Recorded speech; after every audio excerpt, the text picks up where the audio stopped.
3 years and 9 months ago, Pomona College admissions staff brought forth on this continent a new community, conceived in diversity and dedicated to the proposition that learning is a worthwhile pursuit.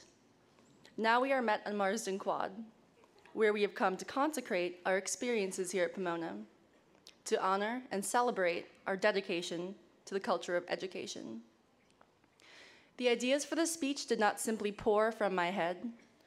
Referencing the Gettysburg Address, in fact, was an idea conceived over filet mignon at the Alumni Relations Senior Dinner. Yes, you heard me, family, filet mignon. We're lucky. The ideas and thoughts behind this entire speech are derived from countless family, professors, and friends, particularly friends in our class. When I say our class, I'm speaking directly to all of you who are at one time or another a member of the class of 2013. To all of you who unintentionally or intentionally informed my speech, I thank you. I know that my experiences do not speak to all of yours. The joys and the tribulations that I have found on these campuses are not necessarily shared by you, but I hope that through my honest passion, you will find some message that speaks to your own experiences. Something that I expect we are all thinking about today is time, particularly its passing. Where did the time go, you may be asking yourself. Time and I have a complicated relationship. You may know me as someone who is committed to being fashionably late, or as someone who sets enough alarms to wake up the entire dorm while I sleepily hit snooze. But truly, one of my difficulties with time is that often I try to grab onto a moment.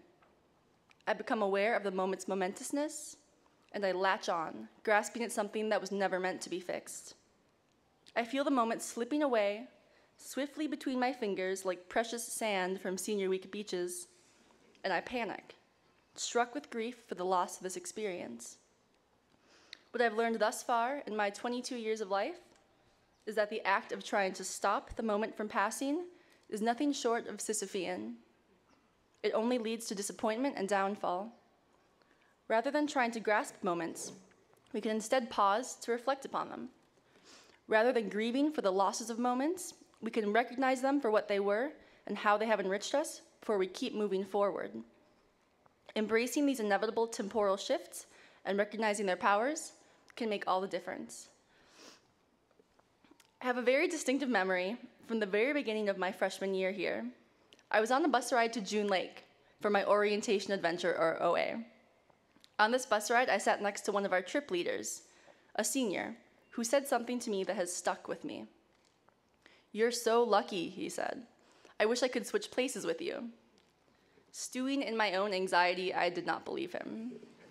There was no way that he, an established, calm, confident senior, would want to switch places with me, an insecure, nervous, uncertain freshman. I was a first year, squirming with awkwardness as I attempted to mingle like a grown-up at all the freshman orientation events.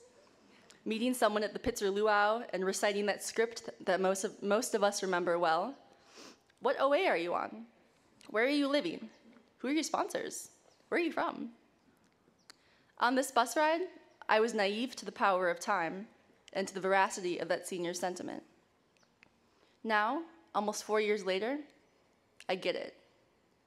I get why a senior would love to trade places with the first year, to relive the emotional roller coaster ride that is college.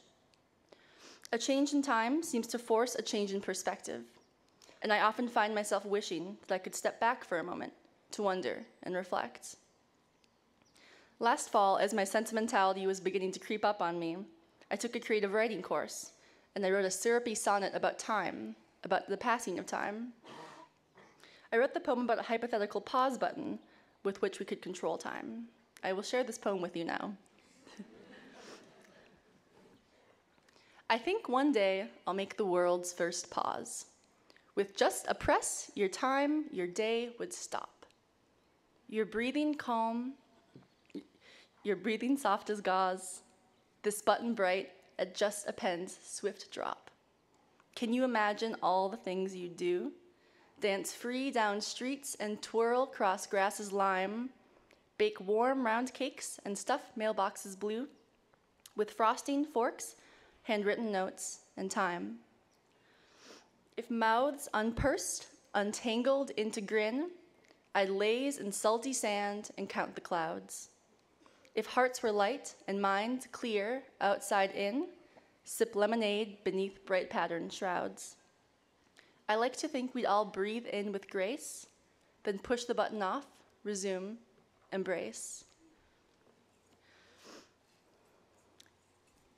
In pausing together for just a moment, I hope that everyone in the audience can sense the level of community within these 373 students, Pomona faculty and staff. My 4 years at Pomona have absolutely flown by, and I've often found myself procrastinating pauses, relegating reflection to the wee liminal hours before I fall asleep, and these moments are usually fleeting. It is during these pauses, though, that I realize how long ago, yet how recent, my OA, or that luau feel. Graduation is an occasion that can easily fly by, without you even realizing it. I hope that through my words, but also through my pauses, you all can take a moment to consider what this moment means to you, what these 4 years have meant to you. I hope that pausing can help you to allow these moments to flow through and around your fingertips, rather than trying to clutch each passing moment. I hope that pausing can give you space to integrate your experiences, a crucial component of moving forward. So, pause.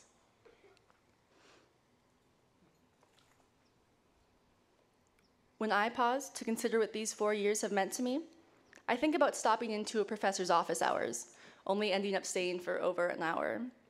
I think about the conversations with friends that kept me chatting in Gibson hallways until 4 a.m. There is a level of community support within our class that I can only hope to cultivate wherever I go. I can only hope to create or find spaces where I feel safe revealing my vulnerabilities and seeking meaningful support and connections. In preparing for this speech, I have been continually struck by the level of meaningful and authentic support that have been extended from my peers, faculty, and staff. The Claremont Colleges is a space that will never exist for me as it always has.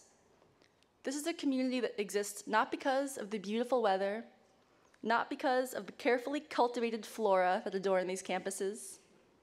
It is the devoted professors, the dedicated staff members, the students.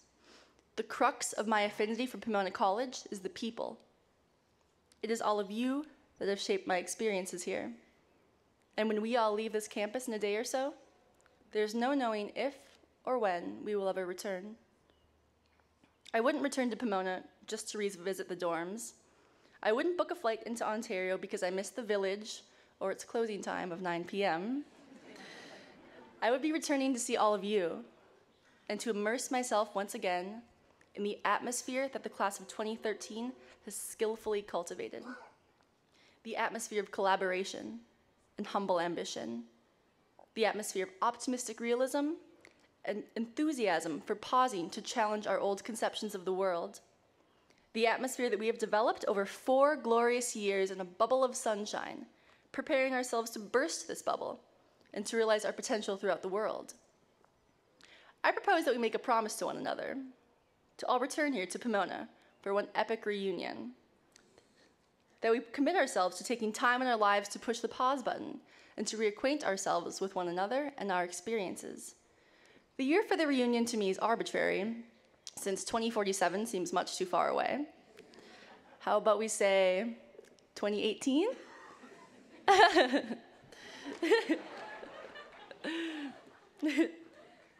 I'm beginning to realize that my depth of mourning for the end of this experience is only made possible through my depth of love for what this experience has given me. My spirit, my outlook on people and the world have transformed in ways that will surely endure. This experience has changed all of us in ways I cannot articulate, but that I can feel. I feel our collective presence today on this field is something stronger, brighter, and wiser than what it was 4 years ago, back when we sat together, a group of uncomfortable strangers in little bridges. I think that our presence today, our energy, communicates who we are better than any words could. Pause. It may seem as though I am waxing on idealistically about how marvelous we are, but I hope that you do not mistake me for a perennial optimist. I am just as skeptical as the next Pomona scholar. But today is a day for celebration of our class's journey together. So don't try to freeze the moment you walk across the stage, the closing of this ceremony. Let it flow. And know that having walked through these curious mind gates, your future is a bright one. Know that time will continue to flow, however capriciously. But we each have a choice along the way to pause, embracing the ebbs and flows of life. My dearest Pomona College class of 2013, I want to thank each of you for making this the best 4 years of my life thus far. And I want to thank you for allowing me to serve as your class president. It has truly been an honor. Push the pause button off. Let's burst this bubble, feeling refreshed and glad to have been here. Now, with the time that each of us has been granted, let's go out into the world and share the passionate power of Pomona's class of 2013. Thank you.